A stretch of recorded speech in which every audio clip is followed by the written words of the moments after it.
I should have known something was off the moment I stepped into the house.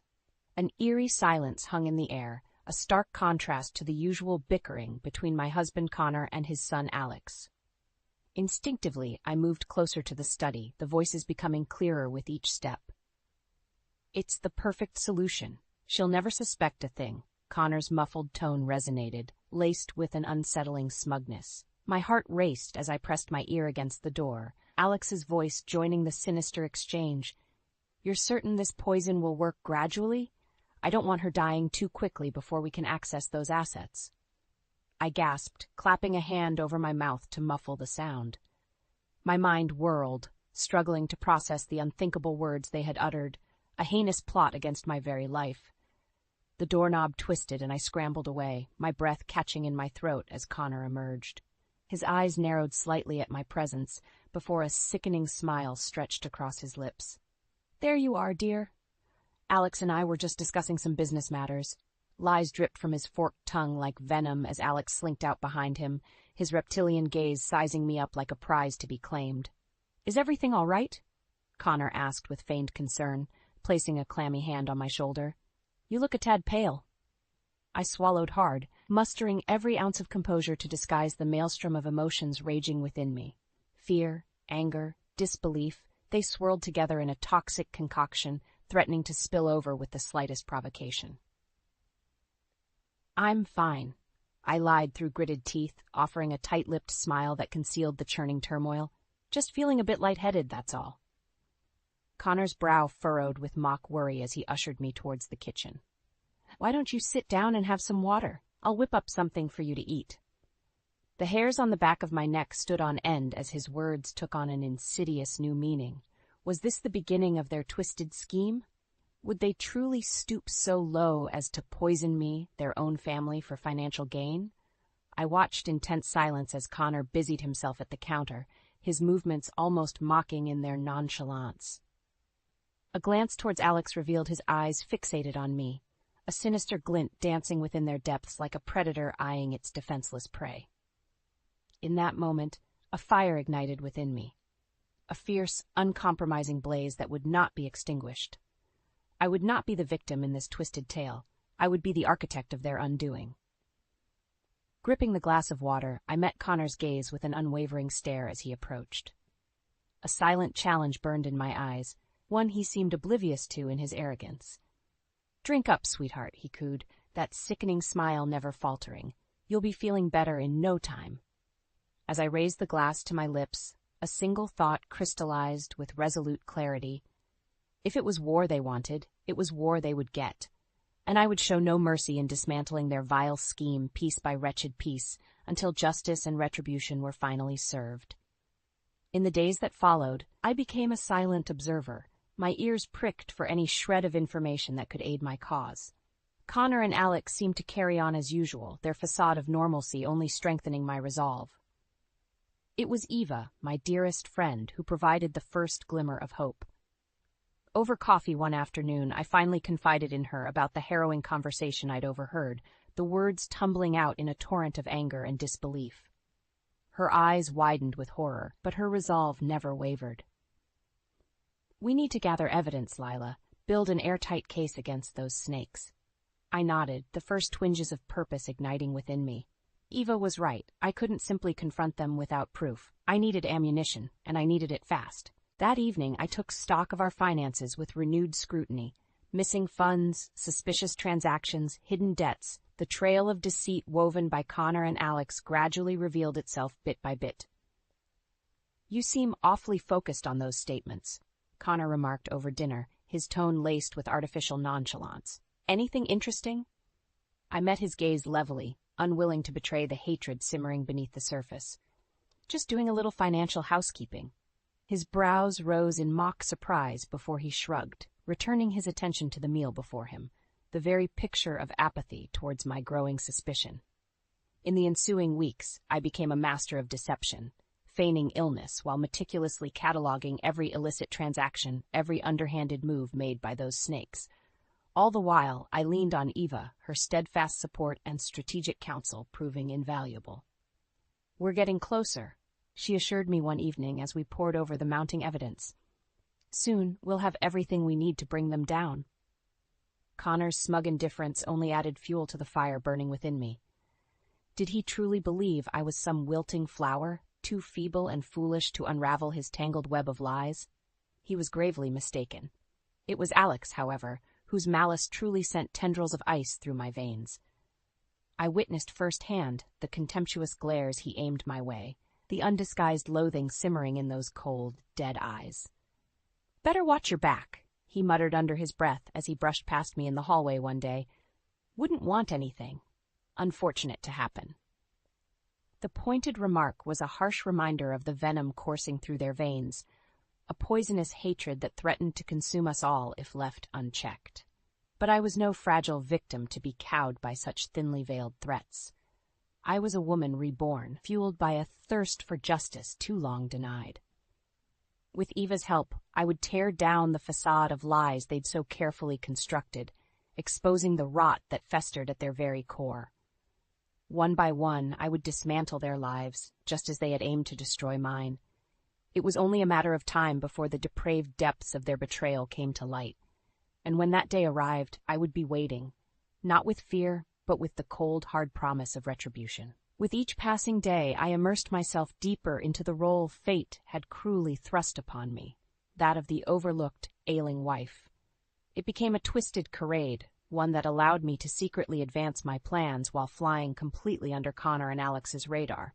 "You're looking particularly pale this morning," Connor observed over breakfast one morning, his tone a perverse blend of faux concern and undisguised indifference.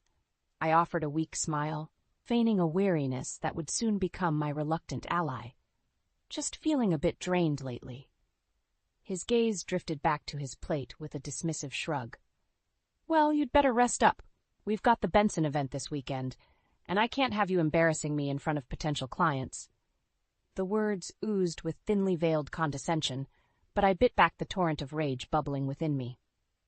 Antagonizing him would only undermine the delicate fiction I was so carefully crafting. In the days that followed, I allowed myself to grow increasingly lethargic, my movements slowing to a sluggish crawl that couldn't be mistaken for anything other than infirmity. "Christ, you look like death warmed over," Alex sneered as I shuffled into the living room, sinking onto the couch with a weary sigh. Mustering what little energy I could, I leveled him with a pointed glare. "It must be that stomach virus going around." His expression morphed into one of poorly concealed disdain before he rose from his chair, muttering a parting remark too vile to repeat as he stalked away. With him gone, I allowed the mask to slip, my lips curling into a grim smile. If only he knew the true purpose behind my increasingly haggard appearance, to lull him and his loathsome father into a false sense of complacency. As the weeks ticked by, I turned my attention to securing my assets, meticulously siphoning funds and making arrangements through Eva's trusted network of contacts. A new identity, complete with fresh credentials and a pristine record, would be my safety net when the time came to escape this waking nightmare. "You've got to hang in there," Eva murmured to me during one of our clandestine meetings, her eyes shining with a combination of worry and fierce determination. "We're almost there." I nodded weakly, allowing my body to slump in a semblance of debilitating frailty. "Don't worry about me. Just make sure everything is in place for when the time comes." Her jaw tightened, and she gave a curt nod before rising to leave, the weight of our shared mission heavy between us. With each rattling cough, each tremor that racked my body, I could see Connor and Alex's contempt growing. Their once cutting remarks had given way to stretches of stony silence, punctuated only by the occasional snide glance in my direction. Did they sense the game afoot, or were they simply biding their time, eager to shed the burden of my existence so they could slither away with my hard-earned wealth? The thought was like gasoline on the flames of my hatred, stoking the inferno that would ultimately consume them. Finally, the night before the pivotal Benson event arrived, heralding the next phase of my intricately woven plan. "Well, you certainly don't look fit to attend tomorrow's function," the Connor remarked with an air of poorly disguised annoyance as I took my place at the dinner table. "Maybe it's best you sit this one out, dear. Wouldn't want you to keel over in front of everyone." His lips curved into a serpentine smile. dark amusement dancing in his beady eyes. I allowed my gaze to drift away, feigning a weary capitulation that he no doubt interpreted as weakness. Little did he know, it was the calm before the storm. The final moments of peace before I obliterated his pathetic delusions of control. As the first twinges of nausea blossomed within me, I steadied my quivering hands against the table's edge, steeling my resolve for the trials yet to come. They thought they had broken me, body and spirit, but by dawn's first light, the game would be forever changed, and Connor and Alex would soon discover they had succeeded only in awakening a force more powerful than any they could possibly fathom. With my newfound air of frailty firmly in place, it was time to set the next phase of my plan into motion. Connor and Alex may have thought me a helpless invalid, but they were about to discover just how debilitating their own arrogance could be. It started small. The subtle planting of suspicious evidence designed to make it appear as though Connor was engaged in a tawdry affair. A lingering spritz of unfamiliar cologne, a swirl of red lipstick on his shirt collar, furtive glances and whispered phone calls when he thought no one was watching. At first, the sign seemed to go unnoticed by those snakes. But I was patient, allowing the seeds of doubt to germinate until their poisonous tendrils could no longer be ignored. It was Alex who finally confronted his father, his anger boiling over during a heated argument one evening. "Who is she?" he snarled, slamming his fist on the table with a force that made me start. "Don't even try to deny it. I've seen the evidence." Connor's eyes widened in what I could only assume was feigned shock and bewilderment. "What the hell are you going on about, boy?" The lipstick stains, the hushed phone calls. Alex's voice dripped with venom as he leaned across the table, his eyes narrowing to slits of pure venom. "You're cheating on us with some cheap whore, aren't you?" The muscles in Connor's jaw twitched as he absorbed the accusation. For a moment, I could have sworn I saw a flash of guilt in those cold, dead eyes. But like any master of deception, the expression was gone in an instant, replaced by one of towering indignation. "How dare you accuse me of such a thing?" he roared, slamming his palms on the table with enough force to rattle the plates and cutlery. "I've given you everything, a home, an education, a life of luxury, and this is how you repay me?" As the two men descended into a maelstrom of bitter recriminations, I watched in silence, allowing the rift I had so carefully cultivated to deepen and fester. Like a master chemist, I had introduced the volatile elements and stepped back, observing as the inevitable explosion tore them apart. In the ensuing days, the tension was thick enough to choke on. Connor and Alex regarded one another with unveiled hostility, their interactions reduced to terse exchange loaded with thinly veiled accusations. "Where were you until so late last night?" Alex demanded one morning as we sat down to breakfast, his eyes boring into his father with an intensity that would have incinerated a lesser man. "Out with your whore again?" Connor slammed his coffee mug down with enough force to slosh the steaming liquid over the rim. "Watch your insolent tongue, boy. You know nothing of the sacrifices I've made to provide for this family." As their quarrel escalated, I found myself tuning out their specific grievances, allowing the general din of enmity to wash over me. Like a composer, I had orchestrated this discordant crescendo through the skilled manipulation of evidence, and the results were even more glorious than I could have imagined. With father and son torn asunder by suspicion and betrayal, the stage was set for the next, more explosive act in my carefully choreographed theater of vengeance. While they postured and snarled, consumed by the flames of manufactured enmity, I bided my time, a silent, unassuming specter merely awaiting her moment to strike. That moment was coming soon. All that remained was to goad the snakes into striking the fateful blow that would ultimately spell their demise. And I knew just the provocation to rattle them from their coils of seething resentment. So I watched and I waited for the perfect opportunity.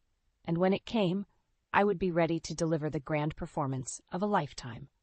With Connor and Alex's relationship crumbling under the weight of suspicion and hatred I had so expertly cultivated, it was time to deliver the final, decisive stroke that would bring their bitter animosity to an explosive head. The opportunity presented itself one evening as we sat down for a painfully tense family dinner. The atmosphere was thick with resentment, weighted silences punctuated only by the occasional hostile glare or muttered insult exchanged between father and son. Clearing my throat, I adopted my most frail, wilting demeanor as all eyes turned towards me. "I'm afraid I have some distressing news to share." Connor's eyes narrowed to slits of pure venom. "Out with it, then. Don't keep us in suspense." Feigning a tremulous sigh, I twisted my fingers together in a show of profound unease. "It's about the—" I swallowed hard, as if struggling to give voice to some unutterable truth. "The other woman." The words struck like a thunderclap, the air instantly charged with a scorching current of suspicion and fury. Connor shot to his feet, lips peeled back in a wordless snarl of outrage, as Alex leaned forward, eyes glittering with vindicated accusation. "You lying, cheating bastard," the younger man spat, his voice dripping with vitriol. "I knew you had a whore on the side." In one deft motion, I slid a crumpled photograph across the table, one carefully culled from the cache of evidence I had compiled, then artfully staged to capture Connor in a seeming tryst. His brow creased with bewilderment as he snatched it up, only for the expression to contort into one of impotent rage. "This," he slammed the damning image down with enough force to rattle the tableware. "This is a lie, a twisted, malicious lie." "Is it?" I asked softly, affecting a wounded, almost pleading tone. "Because it would certainly explain your recent indiscretions. The phone calls, the late nights, that strange perfume I've been smelling." Alex was on his feet now, hands balled into white-knuckled fists as he advanced on his father like a coiled serpent. "You smug, self-righteous prick. You've been cheating on us this whole time, haven't you? Carrying on with some two-bit tramp while stringing us along with your lies." It happened in a blur. A flash of movement coupled with an inarticulate bellow of fury as Connor launched himself at his son. The two men collapsed in a tangle of flailing limbs, grunts and curses rent the air as they grappled across the hardwood floor like battling behemoths. I watched, unmoving, as the maelstrom of violence unfolded before me. Let them rend and tear at each other, consumed by the all-devouring flames of hatred I had so carefully stoked within their blackened souls. It was only fitting that I allow them to deliver the fatal wounds that would ultimately seal their demise. At last, Connor managed to pin his son in a chokehold, his teeth bared in a revolting rictus of animalistic fury as Alex's face purpled beneath the onslaught. Revulsion warred with triumph as I observed the spectacle, the gruesome drama playing out exactly as I had orchestrated. Only when it seemed the younger man's eyes would bulge from their sockets did I finally act, fumbling for my phone to hit the record button. Let them have their brutal rematch, their primal showdown of rage and savagery. I would simply sit back and document their sordid performance for posterity. When the dust settled and the violence had finally abated, two battered, heaving combatants glared at each other across the ravaged battlefield of the dining room. Chests rising and falling in ragged desperation, they seemed to realize the depravity of the spectacle they had just enacted. A fractured chuckle, raw and bitter, escaped my lips as I pocketed my phone, the deed accomplished. "Well," I said, my voice steady, despite the turmoil whirling within me like a cyclone of long-suppressed fury. "I'd say the two of you have given me plenty of reasons to revise my will, haven't you?" As their eyes met mine, I saw the first flicker of uncertainty creep across their brutish features. Let them wonder, I thought with grim satisfaction. The game was truly afoot, and there would be no winners, only survivors. In the aftermath of Connor and Alex's explosive clash, a pall of uneasy silence hung over the house like a suffocating shroud. The two snakes seemed chastened in the wake of their primal outburst, slinking through the halls with furtive unease as I remained a specter on the periphery, watching, waiting. It was time to deliver the next punishing volley in my intricately orchestrated downfall. With Eva's assistance, I had already put the necessary pieces in motion to bring this whole sordid affair to its inevitable, karmic conclusion.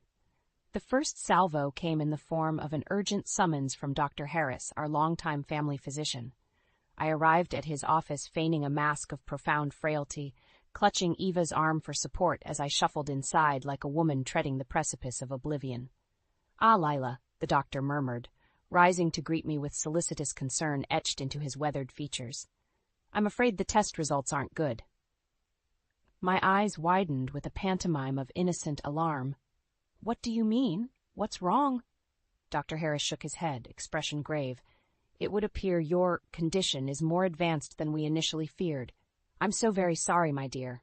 The words hung in the air like a stifling miasma weighted with unspoken implications too terrible to fully grasp.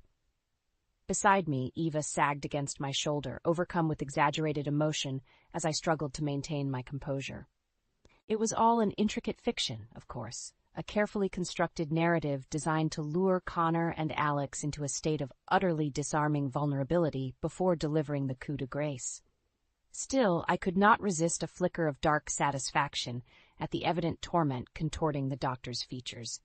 Let him marinate in the guilt and misery for now.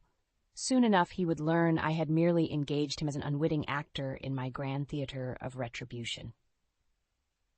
When Connor and Alex were finally summoned to the office under the pretense of being briefed on my condition, their reactions were a study in callous indifference.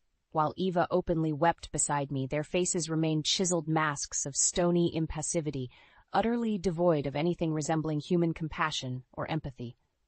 "Well?" Connor prompted, his tone brusque and impatient as he leveled Dr. Harris with an expectant stare. "What's the prognosis, Doc? Out with it." The doctor sighed, rubbing his temples in a show of soul-deep weariness. "I'm afraid the situation is quite dire.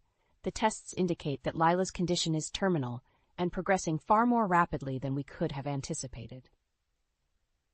A weighted pause lingered in the air as I observed Connor and Alex through shuttered lashes, desperate to drink in their reactions. To my dismay, however, they remained as unreadable and impassive as carved granite monoliths, their expressions utterly inscrutable. Until, that is, the moment I spoke the words that would ultimately shatter their smug facades of indifference.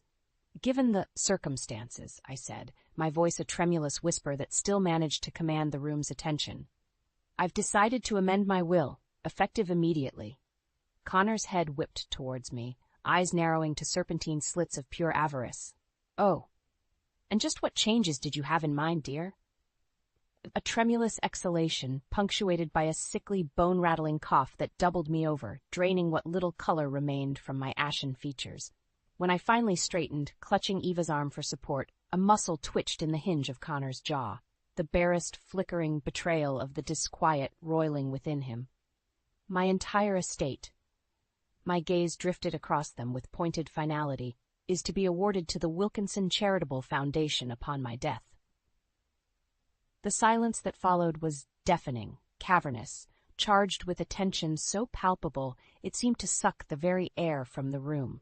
I watched in morbid fascination as the blood drained from Connor and Alex's faces, their complexions taking on the sickly pallor of profound shock. For years they had viewed me as nothing more than a means to an end, a gilded path to wealth and prosperity that could be exploited at their leisure. Now, with the rug so violently swept from beneath their feet, they found themselves disoriented, unmoored, vulnerable, in a way they never could have anticipated. The perfect prelude for my ultimate masterstroke, I mused, savoring their stunned disarray. Just a few more deft maneuvers, and this whole sordid theater would reach its thrilling, cataclysmic climax. In the aftermath of my bombshell revelation regarding the amended will, the atmosphere in our home congealed into a noxious fog of barely contained resentment and desperation. Connor and Alex slunk about the house like feral animals caught in a snare, their movements increasingly erratic and furtive as the days passed. I observed their escalating mania from afar, a silent specter bearing witness as the full weight of their impending loss took root in their blackened psyches. The abuse I had endured, the wounds they had inflicted, all could now be glimpsed in the naked despair marring their once smug countenances. At times their fear and uncertainty would erupt in volcanic paroxysms of unbridled rage, hostile silences shattered by bellowed accusations and furniture-rattling tantrums. When the storms passed, they would inevitably retreat to their respective corners, no doubt scheming new ways to claw back some semblance of control. "You deceitful harpy," Connor raged one morning, slamming his fist on the kitchen counter with enough force to make the plates clatter. "This is your revenge, isn't it? Finally showing your true colors." I met his venom with an impassive stare, my pallid features betraying no reaction as he stalked around the island towards me. Up close, the desperation clinging to his scent was suffocating, underpinned by the sourness of stale whiskey and bitter perspiration. Without a word, I turned and shuffled from the room, every ounce of effort channeled into maintaining my aura of haggard frailty. Let him rage and bluster all he liked. I was beyond the reach of his pitiful intimidation tactics. As my supposed condition appeared to deteriorate further in the ensuing days, Connor and Alex grew only more monstrous in their behavior. Objects were hurled, obscenities screamed with unrestrained virulence. Through it all, Eva remained my steadfast ally, her comforting presence and wise counsel serving as an invaluable bulwark against the maelstrom of toxicity swirling around us. "Stay the course," she murmured one evening as we huddled in the guest room, the muffled shouts of yet another father-son altercation raging beyond the door. "They're coming undone, Lyla. You can see it in their eyes." I could indeed, and the realization flooded me with a perverse sort of gratification. For all their feigned indifference and callous disdain, they were merely rapacious vermin scurrying after the crumbs of my hard-earned fortune. Now that the prize had been snatched from their grasping claws, their true wretched natures were being laid bare. It seemed Connor and Alex would stop at nothing to reclaim their coveted windfall, no path too depraved or unethical to traverse. I lost track of the shady associates who began slinking through our doorway at all hours, the heated exchanges punctuated by furtive glances in my direction. At the heart of their desperate scheming, I could see the festering seed of avarice warring with something even more primal, an insatiable, animalistic hunger to reassert their dominance through whatever twisted means necessary. On more than one occasion, I returned from a trip out with Eva to find evidence that they had been rummaging through my affairs, desperation overriding any semblance of discretion. Documents disturbed, jewelry cases left ajar like gaping maws, every inch of my private space violated in their frantic search. Did they truly believe they could find some hidden loophole to circumvent the terms of my will? Or had their madness progressed to such a degree that they would stoop to pillaging my possessions to sate their thirst in the interim? Either way, I recognized their self-destructive flailings for what they truly were: the death rattles of condemned men who simply refused to accept their well-deserved fate. And with every feeble grasping at straws, they only bound themselves tighter in the inescapable noose of karma's brutal recompense. Soon, their options would be well and truly exhausted. Soon, they would have nowhere left to turn, no more depraved avenues left to pursue in their desperate bid for salvation. When that moment of utter defeat and hopelessness dawned, I would be waiting, a merciless specter poised to deliver the death blow that would finally irrevocably shatter their distorted delusions of entitlement. For now, though, I was content to sit in patient judgment as their world crumbled around them, fueled by the cold certainty that the most exquisite reckonings are often wrought through the unhurried machinations of fate itself. The day of reckoning arrived not with the earth-shattering cataclysm I had halfway anticipated, but with an almost anticlimactic banality. One moment, Connor and Alex seethed before me like two rabid dogs straining at their leashes, their vitriolic threats and obscenities dripping with malice. The next, the door behind me swung open to admit a stern-faced cavalcade of law enforcement officers bristling with grim purpose. "Connor Grayson? Alexander Grayson?" The gruff bark sliced through the volatile miasma like a blade. "You're both under arrest." For a suspended moment, a breath of stunned silence bloomed amidst the chaos. Then, as if a switch had been flipped, pandemonium erupted anew. "This is preposterous." Connor's voice, always so polished and controlled, warped into a guttural rasp of disbelief. "On what grounds?" "Fraud, extortion, attempted murder." The lead detective met my gaze over the pair's shoulders, a silent look of acknowledgement passing between us. "I'm sure the charges will become more extensive as the evidence gets processed." As the harsh realities crystallized in the air with each damning accusation, Connor and Alex seemed to shrink in on themselves. The bluster evaporated, the towering swagger diminished, until they resembled nothing more than a pair of petulant, ill-mannered children caught with their hands in the proverbial cookie jar. "You," Alex hissed, feral eyes swiveling in my direction as he struggled against the restraints being secured around his wrists. "This is your doing, you vindictive bye." The slurring profanity was abruptly swallowed as he was wrenched back, a meaty forearm clamping across his throat to stifle the torrent of vitriol. I watched in silence, unmoved, as father and son were forcibly subdued and Frog marched out of my home in a humiliating tangle of flailing limbs.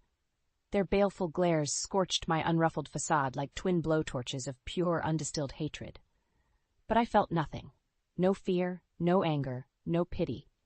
Only a profound sense of closure, of karmic release, as the toxic presences that had tainted my existence for far too long were finally purged from the premises. When the turmoil of their forced exodus had subsided, Eva emerged from the shadows to rest a comforting hand on my shoulder. "It's over, Lyla," she murmured, squeezing gently. "You're free of them at last." I nodded, the words hardly registering as the weight of what had transpired finally settled over me in a cascading rush. It was done. The nightmare had been excised, the scales of justice finally balanced through the most deliciously poetic of resolutions. And in the wake of that exquisitely calibrated release, I felt nothing. No soaring elation, no swell of vindicated triumph. Just a yawning, cavernous absence where their malignant influence had once reigned. As the authorities conducted their thorough search, meticulously documenting the mountain of evidence I had so carefully curated over the past weeks and months, the harsh realities of Connor and Alex's crimes were laid bare in exacting detail. From the insidious financial improprieties and fraud all the way through to the most heinous deception of all, their despicable plot to poison me and abscond with my estate. With every passing revelation, I felt a subtle sense of lightness pervade my being, a lifting of the oppressive burdens and torments I had shouldered for far too long. By the time the investigators had finished exhaling their findings and departed with stifling courtroom formalities, I felt utterly untethered, buoyed aloft by an ethereal sense of liberation. Only one matter remained unresolved.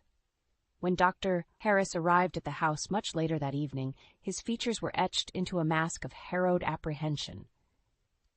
In his eyes, I witnessed the gnawing dread of a man ensnared in circumstances far beyond his control, the realization that he had been an unwitting pawn in the grandest of deceptions. His voice cracked under the weight of his turmoil before he drew a steadying breath. "I don't know what to say, Lyla, when they told me the truth." Raising a hand, I waved away his concerns with an airy gesture of dismissal. "Think nothing of it, Samuel. You were a means to an end, one I deeply regret having to exploit, but a necessity nonetheless." The doctor's throat bobbed as he absorbed my words, the tension seeming to bleed from his frame with each passing second. "Then it's true?" he asked at last, a glimmer of lucidity piercing the fog of trepidation clouding his gaze. "This was all just an elaborate ruse? A scheme to expose them and their misdeeds?" A faint smile tugged at the corners of my mouth as I rose from my seat, suddenly revitalized and suffused with a renewed sense of purpose and vitality. "A woman's got to protect herself, Samuel. Surely you can understand that." And with those parting words, I swept from the room, shedding the cocoon of frailty and deception to greet the next chapter of my existence, one brilliantly unencumbered and replete with the heady promise of reinvention. After all, I mused as I gazed out over the sun-dappled expanse of my perfectly manicured estate, a new dawn was breaking, and I would be damned if I didn't greet it with open arms, finally unfurled from the shackles of a past I never should have endured. "I've been sleeping with your best friend." Asher's words cut through me like a knife, shattering the illusion of our perfect life together. I stare at him, my heart pounding in my chest, as the weight of his confession settles over me. 5 years of marriage, countless memories, and a friendship I cherished above all else, all tainted by this single moment of betrayal.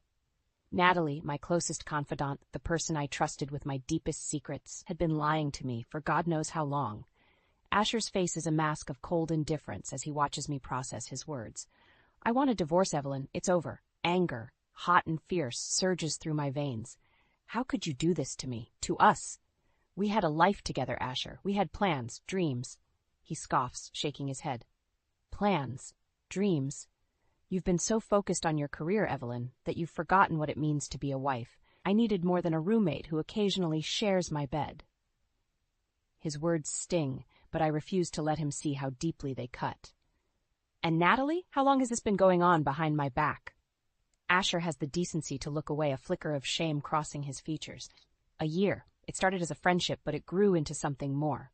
Something real. I laugh, a harsh, bitter sound that echoes in the stillness of our living room. Real? You call sneaking around, lying to your wife, and betraying your vows real? What about our marriage, Asher? Was that not real enough for you? He sighs, running a hand through his hair. I didn't plan for this to happen, Evelyn. But Natalie, she understands me in a way you never could. She supports my dreams, my ambitions. She doesn't make me feel guilty for wanting more out of life. And that's worth throwing away everything we've built together? Our home, our future? I can feel the hot sting of tears behind my eyes, but I blink them back, refusing to let him see me crumble. Asher looks at me, his expression a mix of pity and resignation.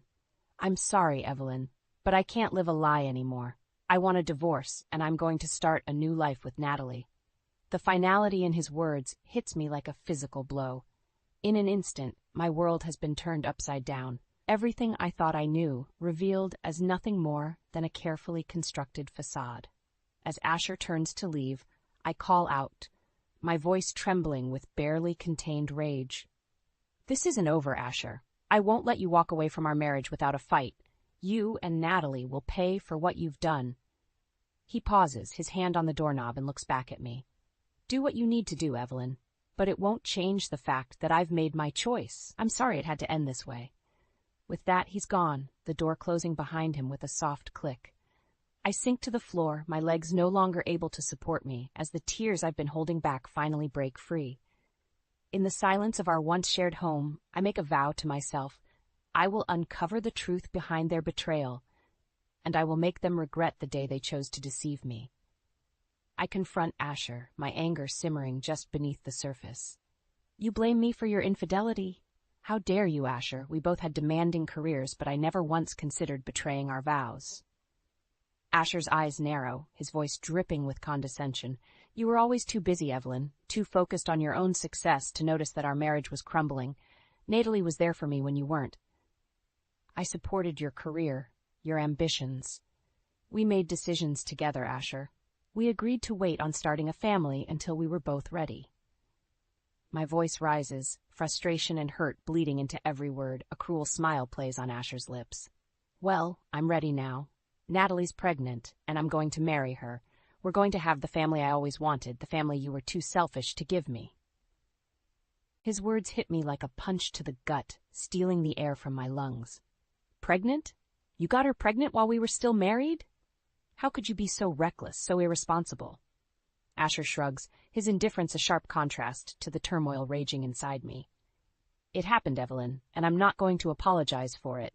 Natalie and I are building a future together, and I won't let you stand in our way. I clench my fists, my nails digging into my palms. You're a liar and a cheat, Asher. You've betrayed me in the worst possible way. And for what? A woman who was willing to sleep with her best friend's husband? What kind of future can you possibly hope to build on a foundation of deceit? He steps closer, his eyes cold and unfeeling. The kind of future I deserve, Evelyn.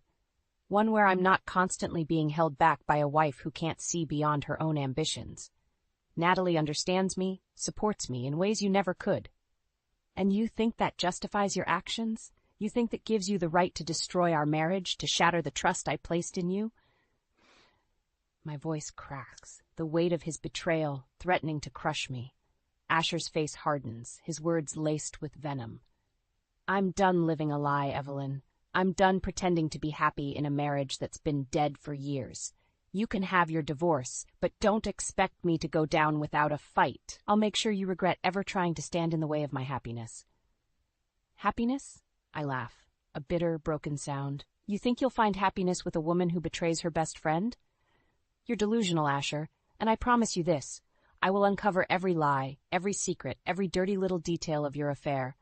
I'll make sure the world sees you for the monster you really are. He smirks, unfazed by my threats. Do your worst, Evelyn. But remember, I'm not the only one with secrets. You're not as perfect as you'd like everyone to believe. With that, he turns and walks away, leaving me standing alone in the ruins of our once happy life. I watch him go, my heart hardening with each step he takes. I will not let him win. I will not let him destroy me. I will fight back with every ounce of strength I possess, and I will make sure he pays for his betrayal. As I stand there, the pieces of my shattered world littering the ground at my feet, I make a silent vow to myself. I will uncover the truth, no matter the cost. I will expose Asher and Natalie for the liars they are, and I will rebuild my life on my own terms. The price of their deception will be high, and I will make sure they pay it in full. I sit across from the private investigator, his face a mask of professional detachment, as he slides a manila envelope across the table. This is what I've managed to uncover so far, Mrs. Callahan. It seems your husband has been quite generous with his mistress. I open the envelope with trembling hands, my eyes widening as I flip through the photographs and financial statements. Asher, my loving husband, had been funneling money into Natalie's bank account for months, paying for her rent, her art supplies, her lavish lifestyle.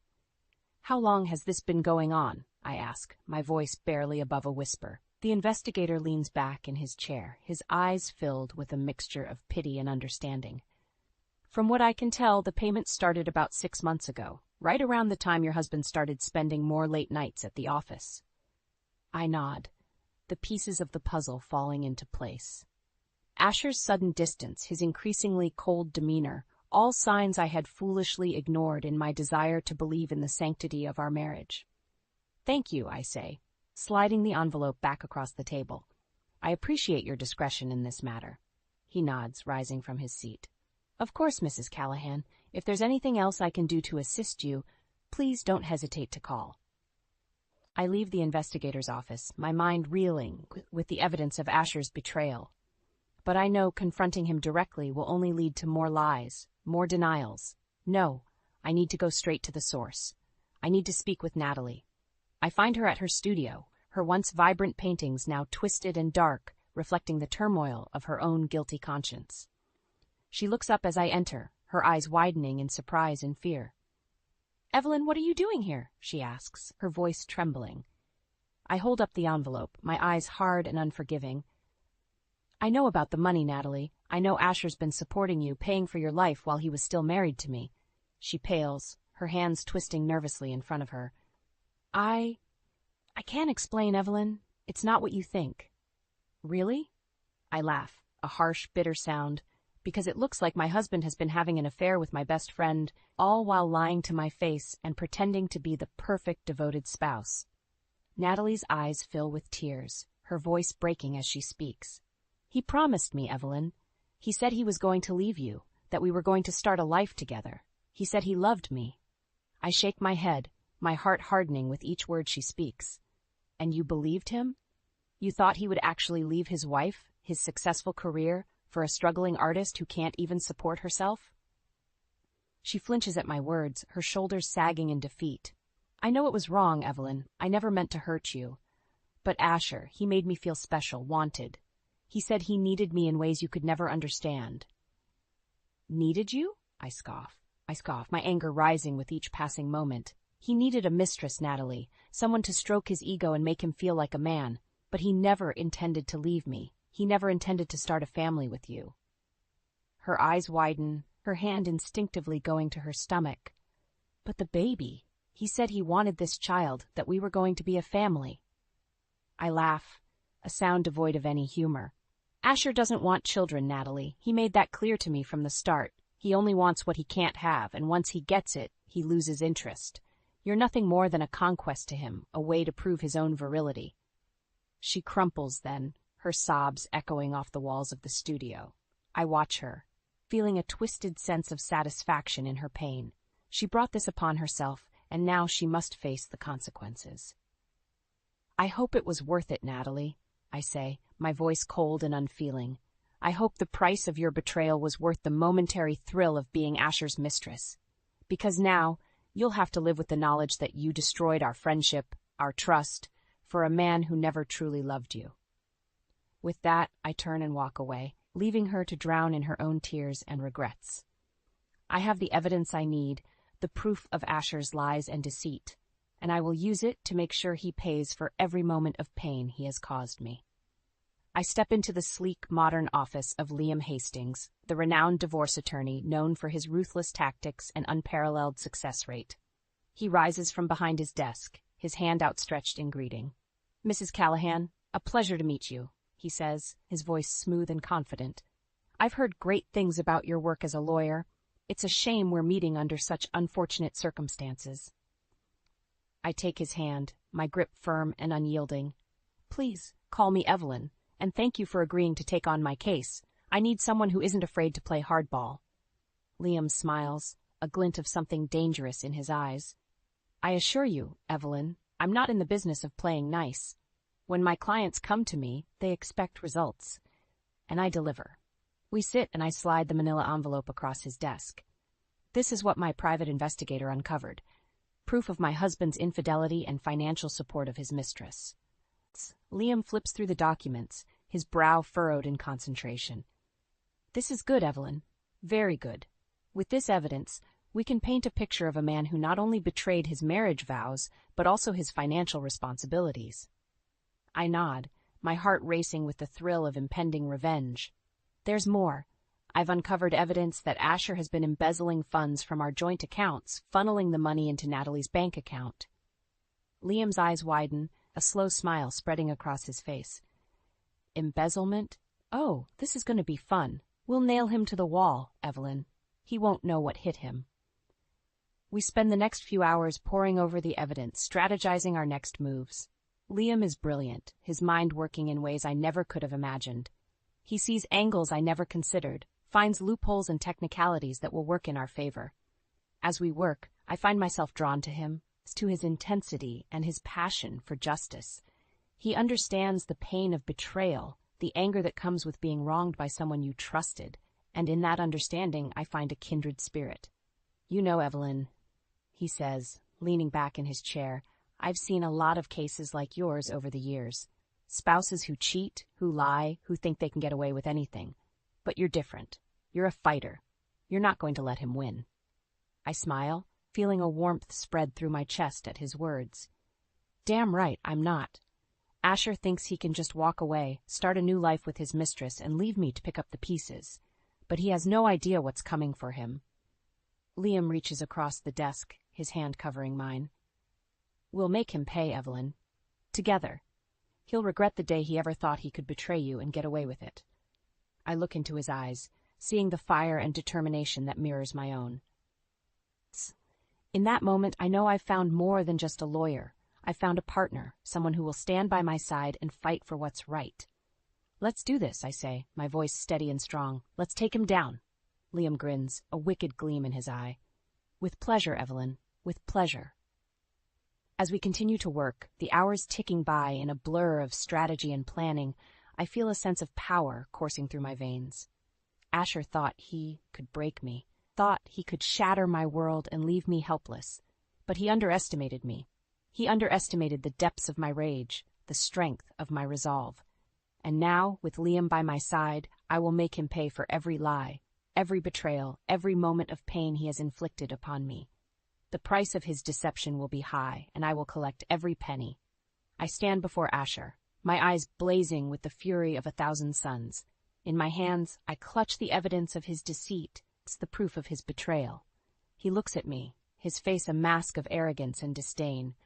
"What do you want, Evelyn?" he sneers, his voice dripping with contempt.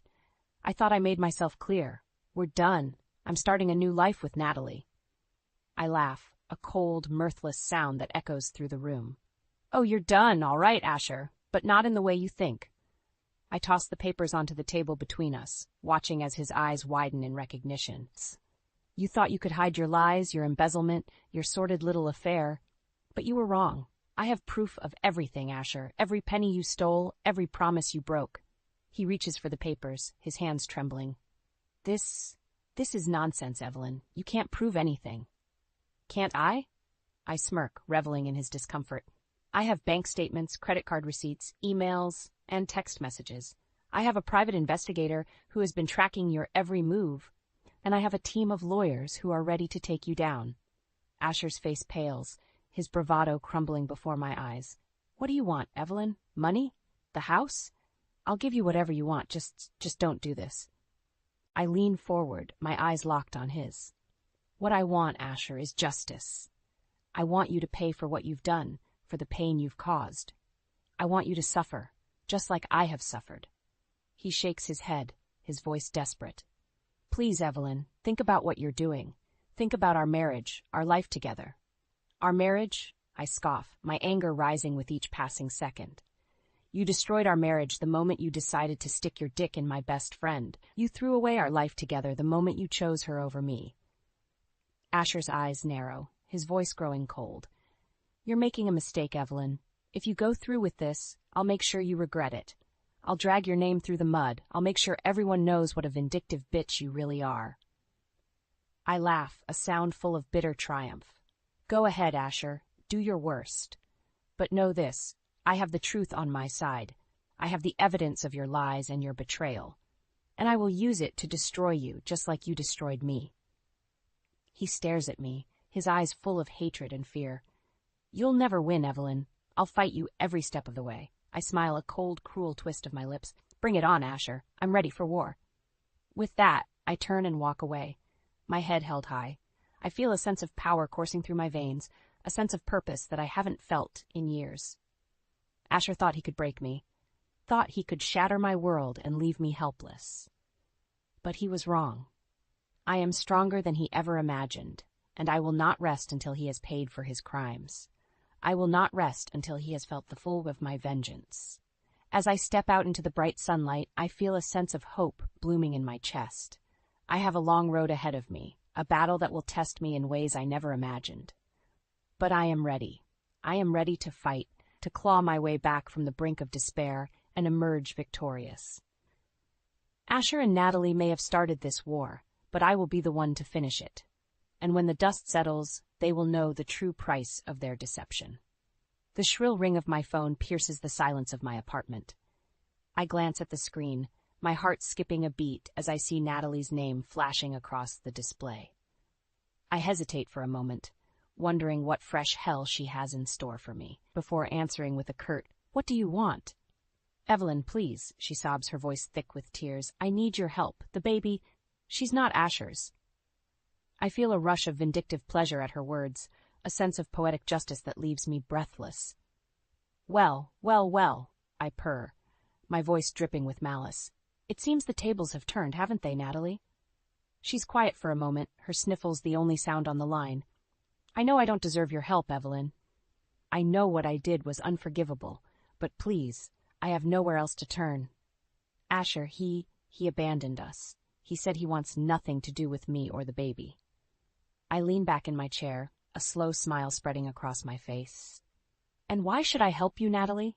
After everything you've done, after all the pain you've caused, why should I lift a finger to help you?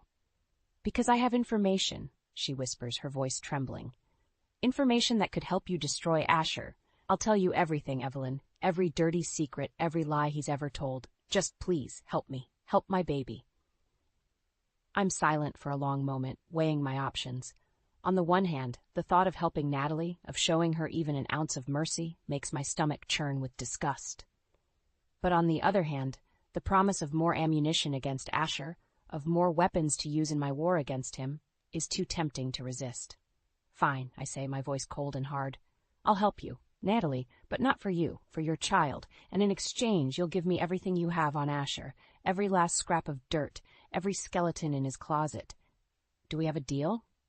She's quiet for a moment, her breathing ragged. Yes, she whispers, her voice barely audible. We have a deal. I hang up the phone, my mind racing with the possibilities. With Natalie's testimony, with the evidence she can provide, I can bring Asher to his knees. I can make him pay for every moment of pain he's caused, every lie he's ever told. But first, I need to make sure Natalie holds up her end of the bargain. I need to make sure she's truly on my side, that she's not just using me for her own gain. I pick up the phone again, dialing Liam's number. He answers on the first ring, his voice warm and comforting. Evelyn, what's up? Natalie called, I say, my voice steady and strong. She wants my help. Says the baby isn't Asher's and he's abandoned them. Liam is quiet for a moment, his mind working through the implications. This could be big, Evelyn. If Natalie's telling the truth, if she has evidence against Asher, it could be the final nail in his coffin. I know, I say, my heart racing with the thrill of impending victory. But I need to make sure she's not playing me. I need to make sure she's truly on our side. Leave that to me, Liam says, his voice full of confidence. I'll dig into her background, make sure she's not hiding anything, and if she is, we'll use it against her. We'll make sure she has no choice but to cooperate. I smile, feeling a rush of gratitude for Liam's unwavering support. Thank you, Liam. I don't know what I'd do without you. You'll never have to find out, he says, his voice soft and tender. I'm here for you, Evelyn, always. As I hang up the phone, I feel a sense of hope blooming in my chest. With Natalie's testimony, with Liam by my side, I can finally bring Asher to justice. I can finally make him pay for every moment of pain he's caused. And when the dust settles, when the war is won, I will emerge victorious. I will emerge stronger, wiser, and more powerful than ever before. Liam and I sit side by side, poring over the evidence we've gathered against Asher. Bank statements, phone records, emails, and texts, all painting a picture of a man consumed by his own greed and selfishness. This is good, Evelyn, Liam says, his eyes sparkling with excitement. With Natalie's testimony and the evidence we've uncovered, we can bring Asher down. We can expose him for the fraud he really is. I nod, my heart racing with the thrill of impending victory. I want to see him suffer, Liam. I want to see him lose everything, just like he made me lose everything. Liam takes my hand, his touch warm and comforting. We'll make sure he pays, Evelyn. We'll make sure he never hurts anyone else ever again. We work tirelessly, building our case against Asher. We reach out to his colleagues, his patients, anyone who might have information about his unethical behavior. And with each new piece of evidence, each new testimony, our case grows stronger. Finally, the day of reckoning arrives. We stand before the medical board, our evidence laid out in damning detail. Asher sits across from us, his face pale and drawn, his eyes filled with fear. Dr. Asher Callahan, the board chairman begins, his voice grave. The evidence against you is overwhelming. You have violated the trust of your patients, your colleagues, and your profession. You have engaged in unethical behavior, financial misconduct, and adultery. What do you have to say for yourself? Asher opens his mouth to speak, but no words come out. He looks at me, his eyes pleading for mercy, but I have none to give. You destroyed my life, Asher, I say, my voice cold and hard. You betrayed me, lied to me, and made me question everything I ever believed in. And now you will pay the price for your actions. The board deliberates for only a few minutes before reaching their decision. Dr. Asher Callahan, the chairman says, his voice ringing with finality. It is the decision of this board to revoke your medical license, effective immediately. You are hereby barred from practicing medicine in the state of New York, and your name will be added to the National Registry of Disciplined Physicians. May God have mercy on your soul. Asher crumples in his seat, his face buried in his hands. I feel a rush of triumph, a sense of vindication that leaves me breathless. I have won. I have destroyed the man who destroyed me. As we leave the hearing, Liam takes my hand, his eyes shining with pride. You did it, Evelyn. You brought him to justice. I nod, feeling a sense of peace wash over me. I couldn't have done it without you, Liam. You've been my rock through all of this. He smiles, his hand tightening around mine. I'll always be here for you, Evelyn, no matter what. We walk out into the bright sunlight, ready to face the world together. Natalie is waiting for us, her baby cradled in her arms. She looks at me, her eyes filled with gratitude. Thank you, Evelyn, she says, her voice trembling with emotion. Thank you for helping me, for giving me a second chance. I nod, feeling a sense of kinship with the woman who was once my enemy. We all deserve a second chance, Natalie, even you. As we walk away, I feel a sense of hope blooming in my chest. The past few months have been a nightmare, a hell I never thought I'd escape. But now, with Asher's downfall and Liam by my side, I know that anything is possible. I have emerged from the darkness, stronger and more powerful than ever before, and I know that whatever the future holds, I will face it with my head held high, ready to take on the world.